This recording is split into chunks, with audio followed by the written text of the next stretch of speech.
નમસ્કાર વિદ્યાર્થી મિત્રો, સહજાનંદ ગ્લોબલ સ્કૂલ વતી આપ સૌનું હાર્દિક સ્વાગત છે. આજે આપણે ધોરણ 6 વિષય સામાજિક વિજ્ઞાન, જેમાં પ્રકરણ 1 ચાલો ઇતિહાસ જાણીએ. વિદ્યાર્થી મિત્રો, આ પ્રકરણ આપણે આગળ ભણી ગયા છીએ, પરંતુ હાલમાં આપણો અભ્યાસક્રમ પૂર્ણ થયેલ છે પ્રથમ સત્રનો. એટલા માટે આજથી આપણે પુનરાવર્તન ચાલુ કરીશું. તો પુનરાવર્તનમાં પહેલું પ્રકરણ ચાલો ઇતિહાસ જાણીએ તેના વિશે આપણે અભ્યાસ કરીશું. તો વિદ્યાર્થી મિત્રો, ઇતિહાસ શું છે? તો કે સામાજિક વિજ્ઞાન આપણે વાત કરીએ તો કે સામાજિક વિજ્ઞાન એ આપણને મનુષ્યના સામાજિક જગતથી માહિતગાર કરે છે.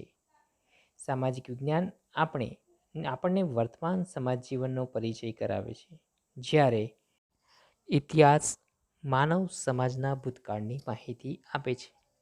એટલે કે આજે એવા જ માનવ સમાજના ભૂતકાળ વિશે આપણે વિગતે અભ્યાસ કરીશું.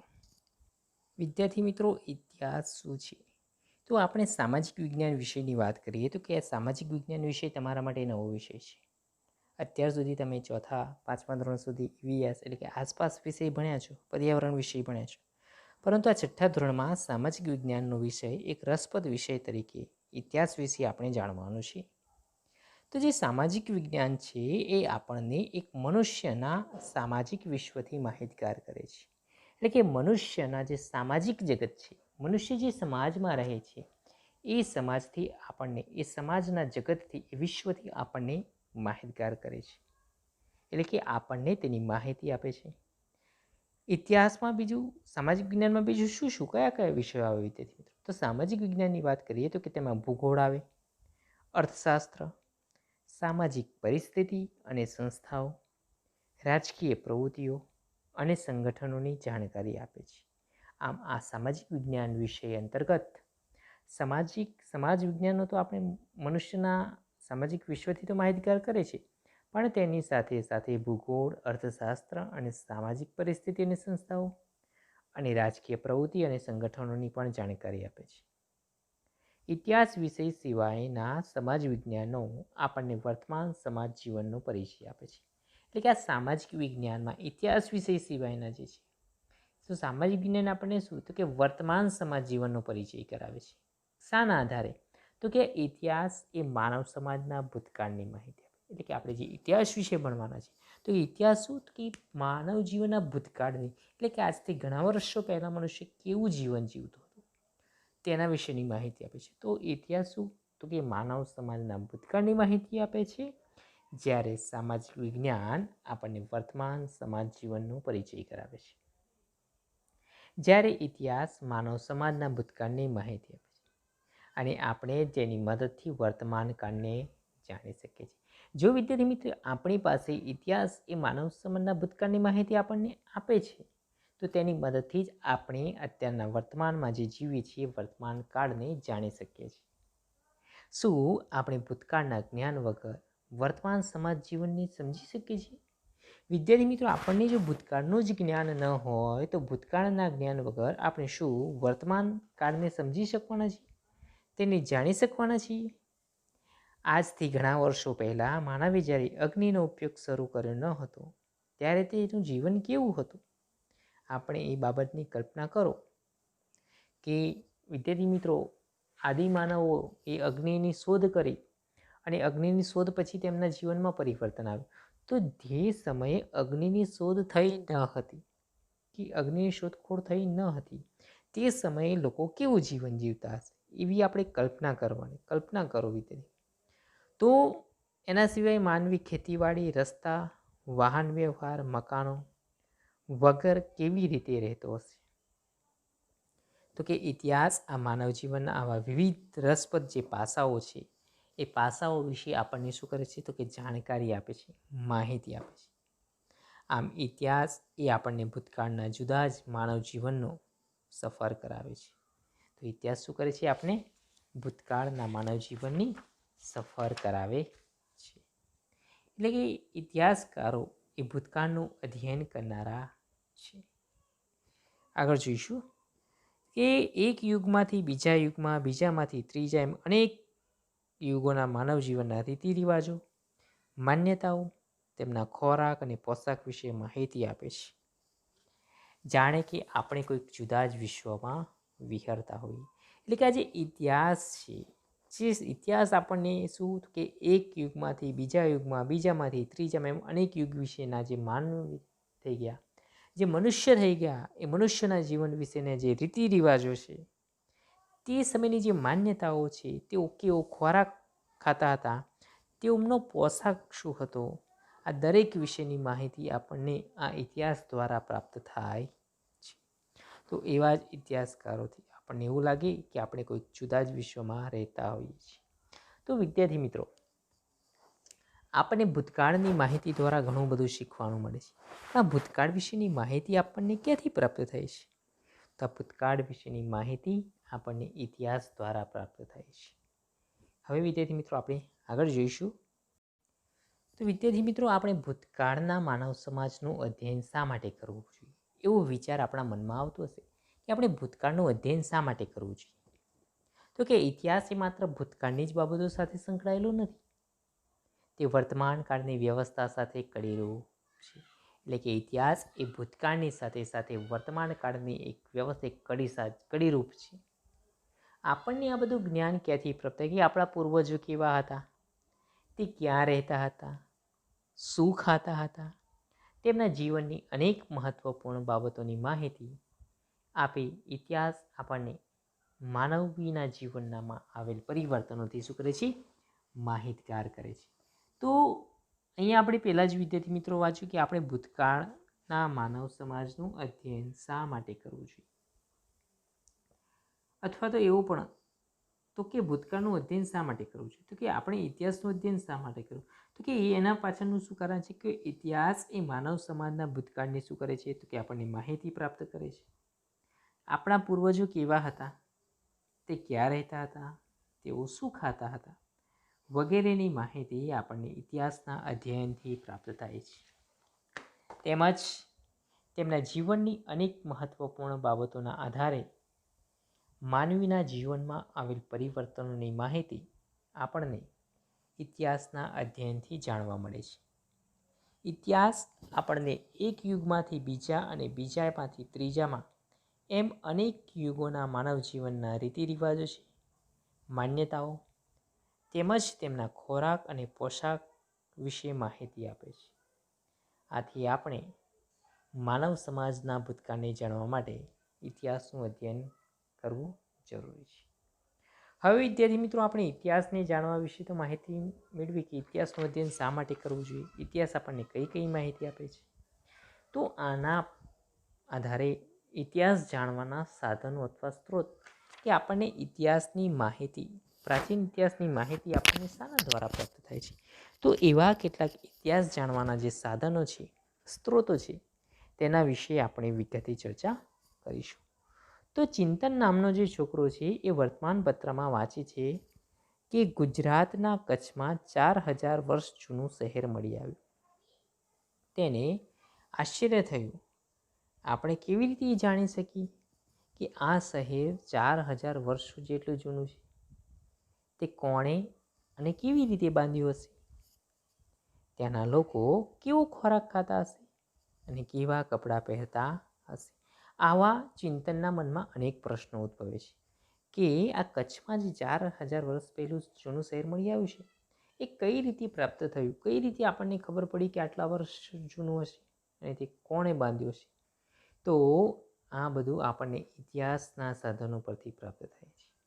અહીંયા પ્રવૃત્તિ આપી છે વિદ્યાર્થી મિત્રો કે ભારતના નકશામાં નર્મદા નદી સુધી કાઢો અને હજારો વર્ષો પહેલાં નર્મદાના કિનારે માનવો વસતા હતા.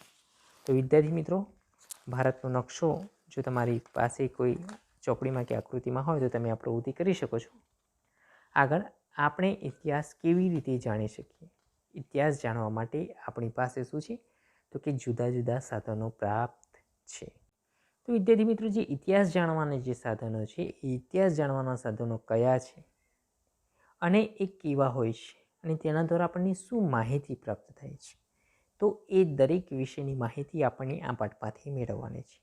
તો હવે આપણો આગળનો મુદ્દો છે કે ઇતિહાસ જાણવાના સાધનો અથવા તો સ્ત્રોતો. તો તેના વિશે હવે આપણે વિગતે ચર્ચા કરીશું. તેમાં પ્રથમ છે તાળપત્ર અને ભોજપત્ર. પત્રો. તો વિદ્યાર્થી મિત્રો સૌપ્રથમ છે તાળપત્ર અને ભોજપત્ર. તો તાળપત્ર કોને કહીશું વિદ્યાર્થી મિત્રો? તો કે પ્રાચીન સમયમાં માનવી લખાણ લખવા માટે શાનો ઉપયોગ કરતો? અત્યારના સમયમાં તો વિદ્યાર્થી મિત્રો આપણે નોટબુક અને પેન અથવા તો પેન્સિલનો ઉપયોગ કરીએ છીએ લખાણ લખવા માટે. પણ આજથી ઘણા વર્ષો પહેલાં જ્યારે આ નોટબુક પેન પેન્સિલ નહોતા ત્યારે લખવા માટે શાનો ઉપયોગ કરતો? તો કે પ્રાચીન સમયનો માનવી એ લખવા માટે તાળપત્ર કે ભોજપત્રનો ઉપયોગ કરતો હતો. અને એ તાળપત્ર અને જે ભોજપત્ર છે તેના વિશે આપણે માહિતી મેળવીશું. તો તાળપત્રો એટલે શું? તો સૌથી પ્રથમ તાળપત્રોની વાત કરીએ તો તાળપત્ર એટલે તાળ વૃક્ષના પર્ણ પર લખાયેલી હસ્તપ્રતો. હવે વિદ્યાર્થી મિત્રો તમારા મનમાં એક પ્રશ્ન થશે કે તાળપત્રો એટલે કે તાળ વૃક્ષ, આમાં કેટલાક વિદ્યાર્થીઓએ તાળનું વૃક્ષ જોયું પણ હશે.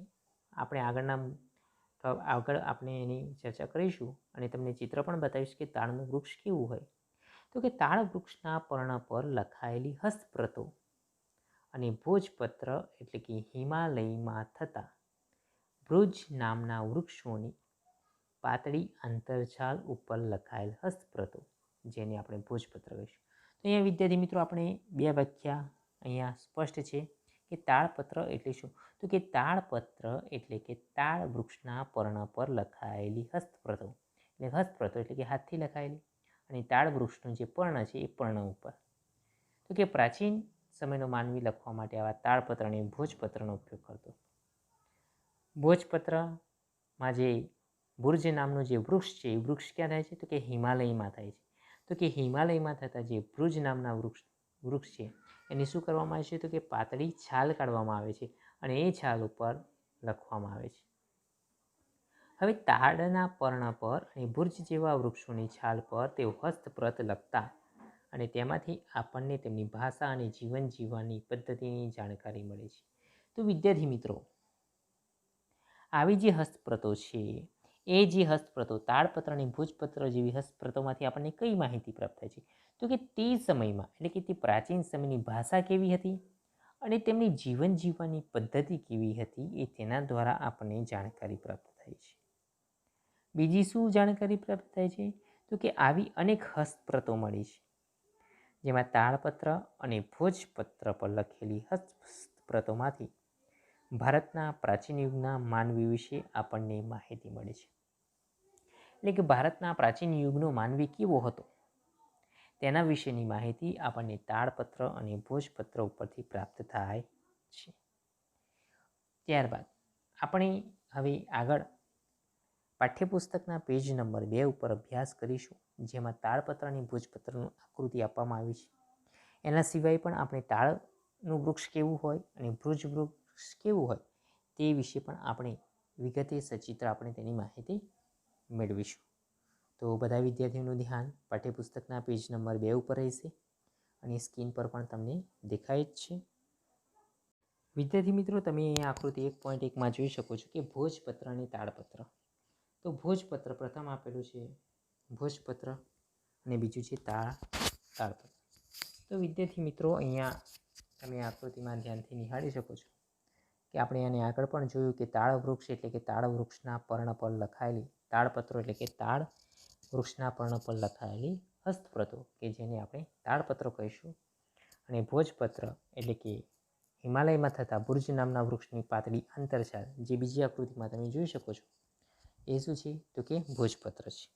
તો આવી જે હસ્તપ્રતો છે આપણને ક્યાં જોવા મળે છે?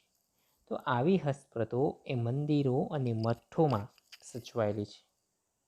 તેમાં કઈ કઈ ભાષાઓ હતી? તો કે સંસ્કૃત, પ્રાકૃત, તમિલ વગેરે ભાષાના લખાણો આ હસ્તપ્રત અને ભોજપત્રોમાં આપણને જોવા મળે છે. એના સિવાય કવિતા, નાટકો, વાર્તાઓ અને મહાકાવ્યો પણ તાળપત્ર અને ભોજપત્ર પર મળી આવે છે. અને આ જે તાળપત્ર અને ભોજપત્ર છે એ પોથી સ્વરૂપે પણ સચવાયેલી છે. હવે તાળપત્ર અને ભોજપત્ર પરથી આપણને કઈ કઈ માહિતી મળે છે?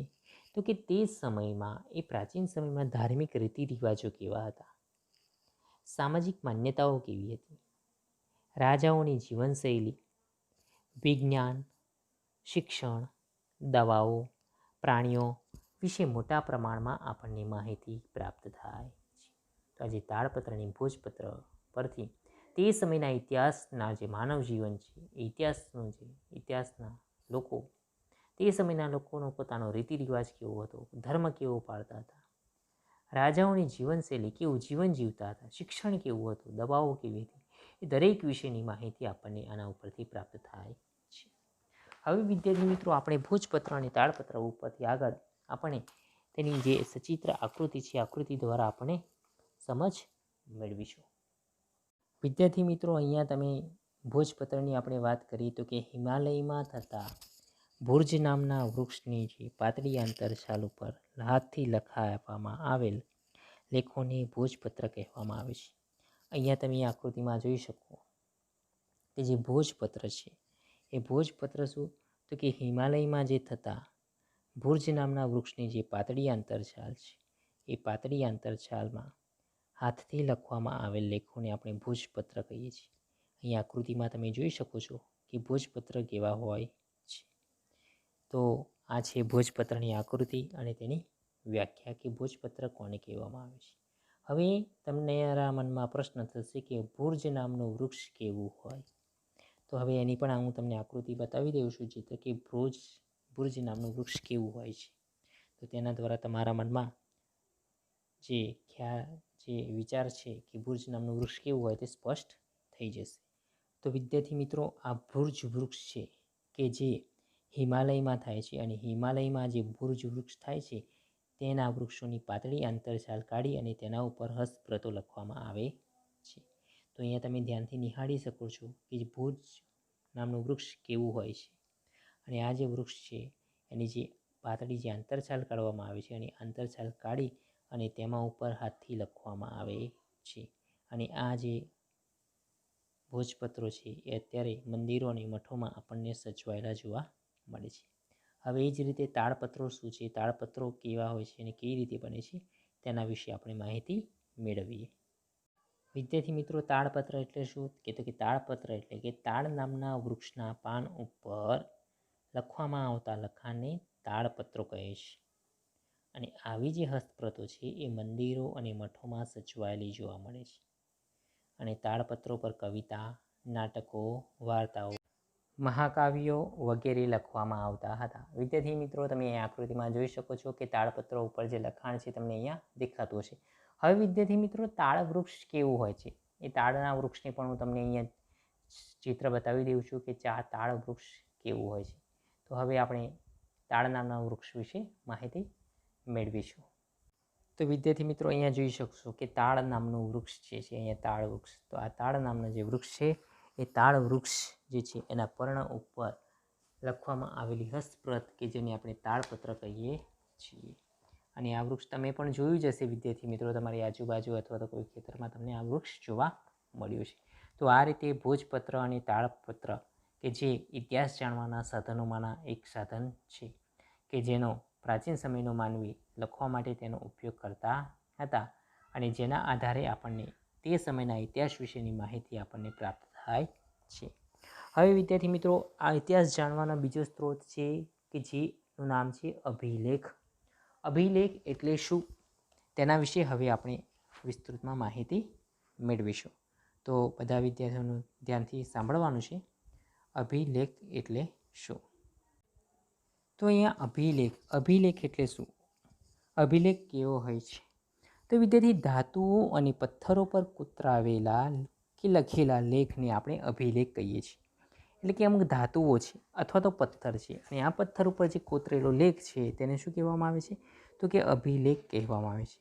અથવા તો શિલાઓ, મોટા મોટા પથ્થરની શિલાઓ હોય છે, તો એક શિલાઓ અથવા તો પથ્થરો પર કોતરેલા કે લખેલા લેખને અભિલેખ કહેવામાં આવે છે. હવે અભિલેખના આધારે તો કે આપણે અભિલેખમાંથી પણ ઇતિહાસ જાણી શકીએ છીએ. અભિલેખના આધારે આપણને ઘણી બધી માહિતી પ્રાપ્ત થાય છે. ઘણીવાર આપણને ધાતુઓ પર પણ આ મળી આવે છે. તો આ અભિલેખો અને શિલાઓનો ઉપયોગ શા માટે થતો હતો વિદ્યાર્થી મિત્રો? તો કે પ્રાચીન સમયના જે રાજાઓ છે એ પોતાના આદેશો શિલાઓ પર કોતરાવી અને પ્રજા સાથે સંવાદ કરતા હતા. એટલે કે તે સમયના જે રાજાઓ છે એ રાજાઓ શું કરતા હતા, તો કે આ રાજાઓ પોતાના આદેશો શું તો કે શિલાઓ ઉપર કોતરાવતા હતા, એટલે કે લખાવતા હતા, અને તેનો સંવાદ એટલે કે વાર્તાલાપ એ રાજ્યની પ્રજા સાથે કરતા હતા. આમ આના સિવાય પ્રાચીન ભારતના જે અનેક રાજાઓ અને રાણીઓ છે એ પોતાના તેમના રાજ્ય, તેમણે કરેલા વિજય, પોતાનો ધર્મ અને સંસ્કૃતિની માહિતી આવા અભિલેખો પર અંકિત કરાવી છે. એટલે કે તે સમયના જે રાજાઓ છે એ પ્રાચીન ભારતના અનેક રાજાઓ અને રાણીઓએ તેમનું જે રાજ્ય છે તેના વિશે, તેમણે મેળવેલા વિજયો વિશે, પોતાની ધર્મ અને સંસ્કૃતિ વિશેની માહિતી આવા અભિલેખો પર કોતરાવી હતી. અને આવા જે શિલાલેખો અને અભિલેખો પર લખાયેલા લખાણો શું થાય છે, તો કે લાંબા સમય સુધી ટકી રહે છે. અહીંયા આકૃતિ 1.2માં તમે જોઈ શકો કે અશોકનો શિલાલેખ આપેલો છે, કે જે ક્યાં આવેલો છે, તો કે જૂનાગઢમાં આવેલો છે. તો આ જે શિલાલેખ છે એ ખૂબ જ જાણીતો છે. અહીંયા તમને પરીક્ષામાં કારણ પણ પૂછાઈ શકે છે કે પ્રાચીન સમયના રાજાઓ અભિલેખો કે શિલાલેખો કોતરાવતા હતા, ઐતિહાસિક કારણ આપો.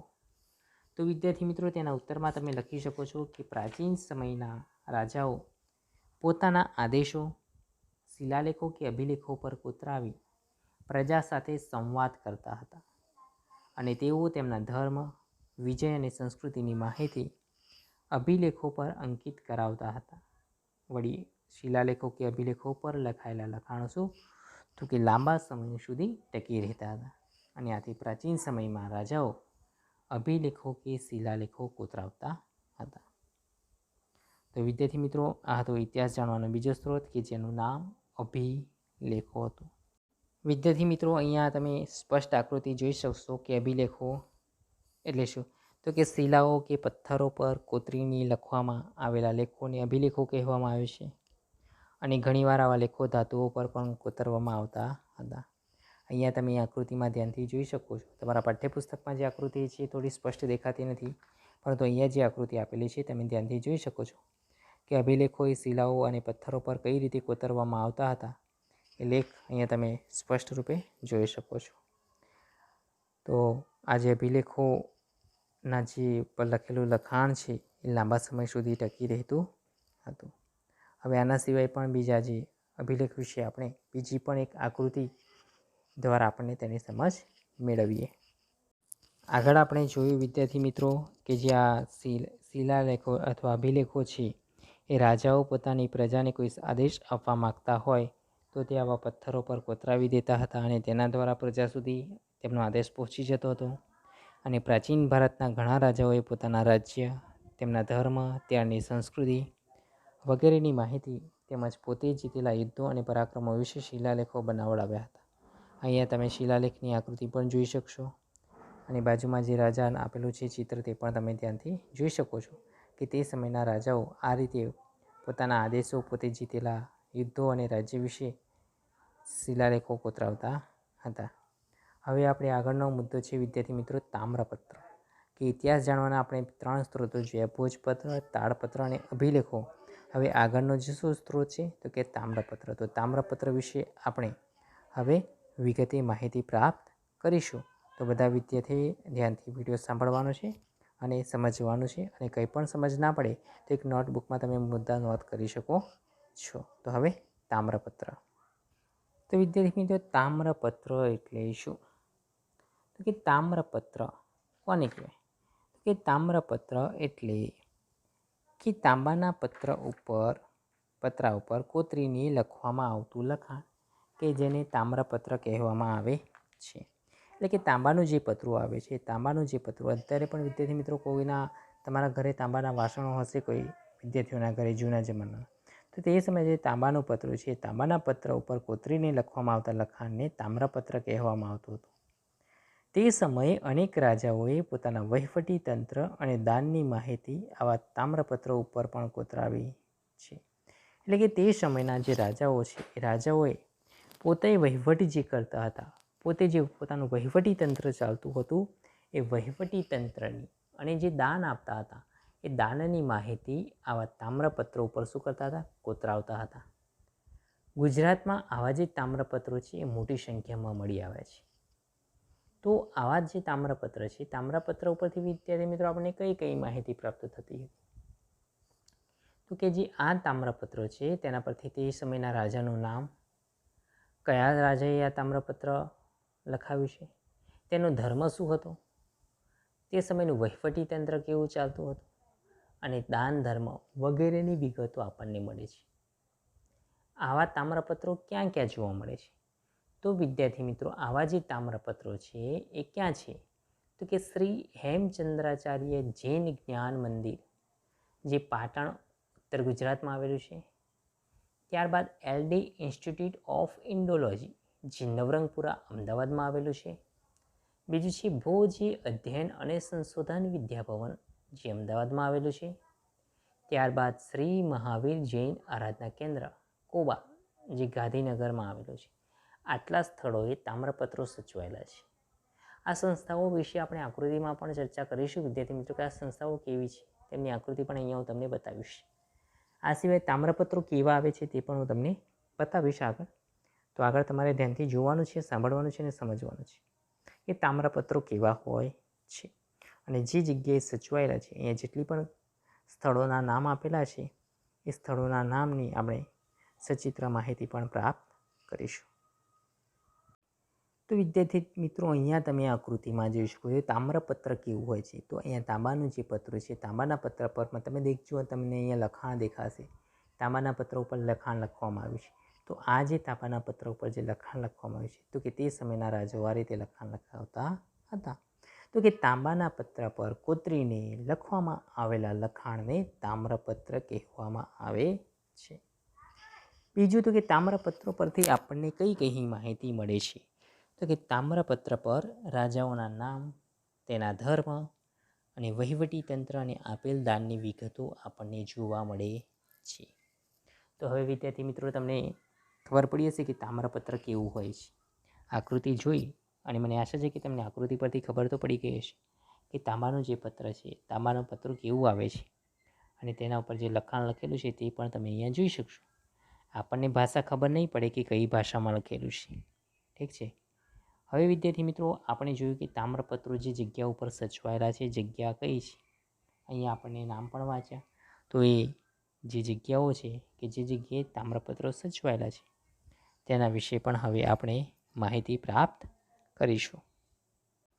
તો વિદ્યાર્થી મિત્રો ગુજરાતમાંથી આવા જે તામ્રપત્રો મોટી સંખ્યામાં મળી આવે છે, જે કઈ તો કે નીચેની અલગ અલગ સંસ્થાઓમાં સચવાયેલા છે. તો આપણે પહેલાં જ વિદ્યાર્થી મિત્રો જોઈએ કે હેમચંદ્રાચાર્ય લાઇબ્રેરી, જે પાટણ ઉત્તર ગુજરાતમાં આવેલી છે. અહીંયા તેનું ચિત્ર જોઈ શકશો કે હેમચંદ્રાચાર્ય લાઇબ્રેરી કેવી છે. બીજું છે એલડી ઇન્સ્ટિટ્યૂટ ઓફ ઇન્ડોલોજી, જે નવરંગપુરા અમદાવાદમાં આવેલી છે. ત્રીજું ભોજી અધ્યયન અને સંશોધન વિદ્યાભવન, જે અમદાવાદમાં આવેલું છે. ત્યારબાદ શ્રી મહાવીર જૈન આરાધના કેન્દ્ર, જે કોબા ગાંધીનગર ખાતે આવેલું છે. તો વિદ્યાર્થી મિત્રો આપણા ગુજરાતમાં, આપણા ગુજરાત રાજ્યમાં આ જે 4 સંસ્થાઓ છે એ 4 સંસ્થાઓમાં આપણે તામ્રપત્રો મોટી સંખ્યામાં પ્રાપ્ત થયા છે અને તેના દ્વારા આપણે તે સમયના રાજાઓ વિશેની માહિતી અને તેમના વહીવટી તંત્ર કેવું હતું, તેમનું વહીવટી તંત્ર કેવી રીતે ચાલતું હતું અને એના સિવાય તેમના દાન વિશેની માહિતી પણ આપણને આ તામ્રપત્રો ઉપરથી પ્રાપ્ત થાય છે. તો વિદ્યાર્થી મિત્રો ઇતિહાસ જાણવાના સ્ત્રોતોમાં સૌપ્રથમ આપણે ભોજપત્ર જોયું, ત્યારબાદ તાળપત્ર, ત્યારબાદ અભિલેખો અથવા તો શિલાલેખો અને આગળ તામ્રપત્ર. હવે આગળનો છેલ્લો સ્ત્રોત છે કે સિક્કા. તો કે સિક્કા એ ઇતિહાસ જાણવાનો એક મહત્ત્વનો સ્ત્રોત છે. તો તેના વિશે પણ હવે આપણે અભ્યાસ કરીશું. તો વિદ્યાર્થી મિત્રો સિક્કા, આપણને એવો પ્રશ્ન થશે સિક્કા એટલે શું? 1 રૂપિયાનો, 2 રૂપિયાનો કે 5 રૂપિયાનો સિક્કો? તો સિક્કા એ ઇતિહાસ જાણવાનું એક અગત્યનું સાધન છે. તેના ઉપર આપણને તે સમયમાં સિક્કા ઉપર તે સમયના રાજાનું નામ, તેનો ધર્મ કેવો હતો, તે કઈ સંસ્કૃતિ પાળતા હતા તથા તે સમયના વગેરેની માહિતી આપણને તે સમયના સિક્કાઓ ઉપરથી પ્રાપ્ત થાય છે. તો કે સિક્કાને આધારે કઈ માહિતી પ્રાપ્ત થાય છે? તો સિક્કાને આધારે રાજાનું નામ, તેમના ધર્મ અને સંસ્કૃતિ તેમજ જે તે રાજ્યની સામાજિક, આર્થિક, ધાર્મિક અને રાજકીય માહિતી પ્રાપ્ત થાય છે. ભારતમાં ઈસવીસન પૂર્વે 5મી સદીના પંચમાર્ક સિક્કા મળી આવ્યા છે, જે સૌથી જૂના સિક્કા છે. એટલે કે જે પંચમાર્ક સિક્કા મળી આવે છે એ સિક્કા એ સૌથી જૂનામાં જૂના સિક્કા છે. અને એ સમયના જે ગ્રીક રાજાઓ થઈ ગયા, મૌર્ય કાળ અને ગુપ્ત યુગના અનેક સોના ચાંદી અને તાંબાના સિક્કા એ જે તે રાજ્યની સામાજિક, ધાર્મિક, આર્થિક અને રાજકીય માહિતી આપે છે. તો ઇતિહાસ જાણવાના સ્ત્રોતોમાં સિક્કા પણ એક અગત્યનું સાધન છે અને તેના દ્વારા આપણને તે સમયના રાજાઓની સામાજિક, રાજકીય, ધાર્મિક, આર્થિક વગેરે માહિતી આપણને પ્રાપ્ત થાય છે. અને તે સમયના જે રાજાઓ છે સોના, ચાંદી અને તાંબાના સિક્કાનો ઉપયોગ કરતા હતા. તો વિદ્યાર્થી મિત્રો, અહીંયા તમને એક કારણ પૂછાઈ શકે છે પરીક્ષામાં કે ઐતિહાસિક કારણ આપો. સિક્કા ઇતિહાસ જાણવાનું અગત્યનું સાધન છે. તો વિદ્યાર્થી મિત્રો, તેના ઉત્તરમાં તમે લખી શકો છો કે સિક્કા પર જે તે સમયના રાજાનું નામ, તેના ધર્મ અને સંસ્કૃતિ જેવી માહિતી જોવા મળે છે. સિક્કાઓના આધારે જે તે રાજ્યની સામાજિક, ધાર્મિક, આર્થિક અને રાજકીય માહિતી જાણવા મળે છે. ગ્રીક, મૌર્યકાળ અને ગુપ્ત યુગના સમયની ઘણી બધી માહિતી મેળવવામાં સિક્કાઓ ઉપયોગી બને છે. આમ સિક્કા એ ઇતિહાસ જાણવાનું અગત્યનું સાધન છે. તો વિદ્યાર્થી મિત્રો, આપણે પંચમાર્ક સિક્કાઓની વાત કરીએ તો કે પંચમાર્ક સિક્કા કોને કહેવાય? તો કે ધાતુના ટુકડાને છાપ ઉપસાવવા, બીબામાં મૂકી દબાણ આપી બનાવવામાં આવતા સિક્કાઓ. અહીંયા તમે આકૃતિમાં પંચમાર્ક સિક્કો આપ્યો છે, તમે જોઈ શકશો. તો એને શું કર્યું છે? તો કે ધાતુનો જે ટુકડો છે, ધાતુના ટુકડાને ઉપસાવવા માટે શું કર્યું છે? તો કે તેને એક ચોક્કસ બીબામાં મૂકીને દબાણ આપવામાં આવે છે અને દબાણ આપીને જે બનાવવામાં આવતા સિક્કાઓ, જેને આપણે પંચમાર્ક સિક્કાઓ કહીશું. હવે આવા જ સિક્કાઓ પરથી તે સમયના રાજાનું નામ, ધર્મ, સંસ્કૃતિ વગેરેની માહિતી તેમજ જે તે સમયના રાજ્યની સામાજિક, ધાર્મિક અને રાજકીય માહિતી આપણને પૂરી પાડે છે. તો આવા સિક્કાઓ એ તમે આકૃતિમાં જોઈ શકશો. તમારા પાઠ્યપુસ્તકમાં પણ વિદ્યાર્થી મિત્રો આકૃતિ આપેલી છે સિક્કાઓની, પરંતુ અહીંયા વધારે વિસ્તારથી સમજ માટે તમને આકૃતિ મૂકેલી છે. આના સિવાય પણ કેટલાક સિક્કાઓ છે. એ સિક્કાઓની આપણે આકૃતિ હું તમને બતાવીશ, તે તમારે અહીંયા ધ્યાનથી જોવાનો છે અને સિક્કાઓનું શું કરવાનું છે? તો કે નિરીક્ષણ કરવાનું રહેશે. તો વિદ્યાર્થી મિત્રો, અહીંયા જેટલા પણ સિક્કા દેખાય છે એ સિક્કા એ તે સમયના પ્રાચીન રાજાઓએ જે સિક્કાઓ બહાર પાડ્યા હતા તે વિવિધ પ્રકારના સિક્કાઓ અહીંયા એકત્ર કરી અને તેના ચિત્રો અહીંયા મૂકવામાં આવ્યા છે. તો આ સિક્કાઓ જે ધાતુના જે સિક્કાઓ બનાવતા અથવા તો સોના, ચાંદી અને તાંબાનો ઉપયોગ કરી અને આ સિક્કાઓ બનાવવામાં આવતા હતા. તો એ સિક્કાઓનું તમે આ આકૃતિમાં જોઈ ધ્યાનથી નિહાળી અને તેનું અવલોકન કરી શકો છો કે તે પ્રકારે આવા સિક્કા તે સમયમાં આવા સિક્કાઓનો ઉપયોગ થતો હતો. હવે આગળ બીજી પણ આકૃતિ છે, હું એ તમને અહીંયા બતાવવા માંગીશ. તો વિદ્યાર્થી મિત્રો, ભારતમાંથી ઈસવીસન 5મી સદીના પંચમાર્કના સિક્કાઓ મળી આવે છે, જે સૌથી જૂના સિક્કા છે. તો આ પંચમાર્કના જે સૌથી જૂના સિક્કા મળી આવ્યા છે એ સિક્કાઓ કેવા હોય છે એ તમે અહીંયા આકૃતિમાં નિહાળી શકો છો. આ જે સિક્કા છે એ સૌથી જૂનામાં જૂના સિક્કા છે કે જેને આપણે પંચમાર્કના સિક્કાઓ પણ તરીકે ઓળખીએ છીએ, કે જે સૌથી જૂના એટલે કે ઈસવીસન પૂર્વે 5મી સદી એટલે કે ઈસુ ખ્રિસ્તના જન્મ પહેલાંની 5 સદીની વાત છે. તે સમયના પંચમાર્ક સિક્કાઓ આ છે. આપણને પણ આશ્ચર્ય થશે વિદ્યાર્થી મિત્રો કે આટલા બધા જૂના સિક્કાઓ આપણને ક્યાંથી પ્રાપ્ત થયા છે? તો આ બધી ઇતિહાસકારો અને પુરાતત્વ શાસ્ત્રીઓની દેન છે કે જેના કારણે આપણને એ ઇતિહાસ વિશેની માહિતી આપણા સમક્ષ આજે આપણને પ્રાપ્ત થાય છે અને આપણે તે માહિતીને આપણે જાણી શકીએ છીએ અને સમજી શકીએ છીએ. તો વિદ્યાર્થી મિત્રો, અહીંયા આપણે જે આકૃતિ જોઈ એ બીજા ચિત્રો મેં લીધેલા હતા, પરંતુ અહીંયા જે તમારી આકૃતિ આપવામાં આવી છે 1.3માં એ સિક્કાઓ એ ધાતુના જે સિક્કાઓ છે તમે જોઈ શકો છો. નીચે 1.4માં જે પંચમાર્ક સિક્કાઓ આપેલા છે સિક્કાની આકૃતિ જોઈ શકો છો અને બાજુમાં વ્યાખ્યા પણ છે કે ધાતુના ટુકડાઓને છાપ ઉપસાવવા, બીબામાં મૂકી દબાણ આપી બનાવાતા સિક્કાને આપણે પંચમાર્ક સિક્કા તરીકે ઓળખાય છે. તો વિદ્યાર્થી મિત્રો, આ ઇતિહાસ જાણવાના સાધનોમાં સિક્કા એક અગત્યનું મહત્ત્વનું સાધન એટલે કે સ્ત્રોત છે. તો વિદ્યાર્થી મિત્રો, આજના વિડીયોમાં આપણે શું શીખ્યા? તો કે ઇતિહાસ શું છે? આપણે સામાજિક વિજ્ઞાન વિષયમાં જ્યારે ઇતિહાસ વિષય ભણી રહ્યા છીએ તો કે ઇતિહાસ વિશે આપણને માહિતી મેળવી કે ઇતિહાસ આપણને શું કરે છે, સામાજિક વિજ્ઞાન આપણને કઈ માહિતી આપે છે. તો ઇતિહાસ અને સામાજિક વિજ્ઞાન વચ્ચેનો જે ભેદ છે, તો કે સામાજિક વિજ્ઞાન એ આપણને મનુષ્યના સામાજિક જગતથી માહિતગાર કરાવે છે, જ્યારે ઇતિહાસ એ માનવ સમાજના ભૂતકાળની આપણને માહિતી આપે છે. તો આજના વિડીયોમાં આપણે એ શીખ્યા કે ઇતિહાસ જાણવા માટે જે સ્ત્રોતો છે, જેમાં તાળપત્ર, ભોજપત્ર, અભિલેખો, તામ્રપત્રો અને સિક્કાઓ, આટલા વિશે આપણે આજના વિડીયોમાં શીખ્યા. વિદ્યાર્થી મિત્રો, જે ઓનલાઈન ક્લાસમાં આપણે ભણાવ્યું છે તે જ વિડીયો અહીંયા મૂકવામાં આવી રહ્યો છે. એટલે જે વિદ્યાર્થીઓ ઓનલાઈન ક્લાસમાં ન જોડાઈ શક્યા હોય તે વિદ્યાર્થીઓને પણ આનો લાભ લઈ શકે છે. તો આશા છે કે આજના આ વિડીયોમાં આપણે જે ઇતિહાસ જાણવાના સાધનો અથવા તો સ્ત્રોતો વિશે જે માહિતી મેળવી છે એ માહિતીમાં તમને ખ્યાલ આવી ગયો જ હશે, અને આશા રાખું છું કે બધા વિદ્યાર્થીઓને તેમાં સમજ આવ્યો છે. તો વિદ્યાર્થી મિત્રો, આ વિડીયોને તમારે ધ્યાનપૂર્વક સાંભળવાનો છે અને સમજવાનો છે, અને તેમાંથી ટૂંકા પ્રશ્નો, ખાલી જગ્યાઓ અથવા તો જે વિકલ્પો છે એ કાઢવાનો પ્રયત્ન કરવાનો છે કે જેથી પરીક્ષામાં તમને તે ઉપયોગી થાય. અને સાથે સાથે જે વ્યાખ્યાઓ છે, અર્થ છે અને જે પ્રશ્નોના જવાબ છે એ પણ તમારે ટૂંક નોંધ તરીકે પણ પૂછાઈ શકે છે કે ઇતિહાસ જાણવાના સ્ત્રોતો વિશે નોંધ લખો, તો પણ તમે આટલું તૈયાર જે ઇતિહાસ જાણવાના સ્ત્રોતો છે એ સ્ત્રોતોને તમે તૈયાર કરી લેજો, તો તમને પરીક્ષામાં કોઈ પણ પ્રકારની મુશ્કેલી પડશે નહીં. તો આજ સાથે આપનો જે આજનો આ વિડીયો છે એ વિડીયોને અહીંયા સમાપ્ત કરીએ છીએ. હવે આજે પ્રકરણ 1 ચાલો ઇતિહાસ જાણીએ એનો ભાગ 1 પુનરાવર્તન હતું. હવે આગળના પાઠનું જે પુનરાવર્તન છે હવે પછીના આગળના વિડીયોમાં આપણે કરીશું.